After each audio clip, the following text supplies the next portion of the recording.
Well, as someone who's been at Knights for a while, got a strong connection with the club, what does it mean to play against South Melbourne in a derby? It's always pretty special.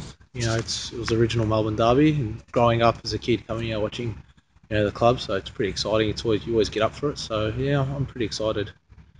And does the week leading into the derby feel any different to, say, any other week, or is it business as usual? No, I wouldn't say you make a big emphasis on it. It's just, it's another game.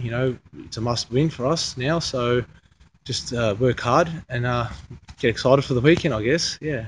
Obviously, the results in the last few weeks haven't been great. Form's not great heading into the game. Does that count for anything, or does the old saying about form going out the window for a derby is true in this case? Yeah, I think that is true because I've played in a few games myself where I've been down on form previously and played against them. We've got up, So I mean, just depends how you get up for the game. It's everyone should get up for a derby. It's exciting. It's it's always frantic. It's full of goals usually. So hopefully it's the same this weekend. And what would it mean just to get one up over them? As the first NPL game. That'd be fantastic.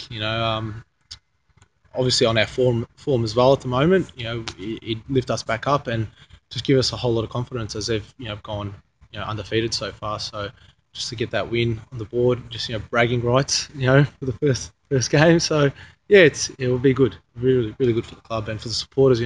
After the last couple of weeks results. So. Have you been following South at all? Obviously, they've had a great start to the season. Does that play in your mind at all? Do you think about that much? Or not really. I don't think. Like you said, a derby's a derby, so you're always going to get up for it.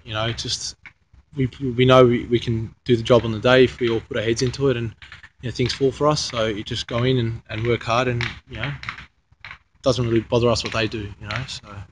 Has Stabbo been working on anything in particular over the last couple of weeks to try and turn the form around? Oh, there's always things you can work on and stuff, but finishing's probably been lacking in the last few weeks, which is disappointing. So you can work on that as much as you can, but it's really not much else you can do. You just got to keep working and trying and training and trying to implement things and see how we go.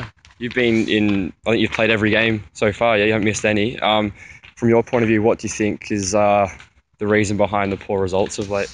Well, I think, obviously, like I said before, a bit of finishing is pretty obvious for everyone to see. It's not just, my own thoughts. So that's probably the major factor. If we buried half our chances that we had in most games, we'd win. We probably would have won most of them, that we've lost so far. And probably just a bit of concentration as well in the back, sometimes. So, yeah, I mean, it just, as a whole team, it's probably just concentration in finishing department and defensive department. So, yeah.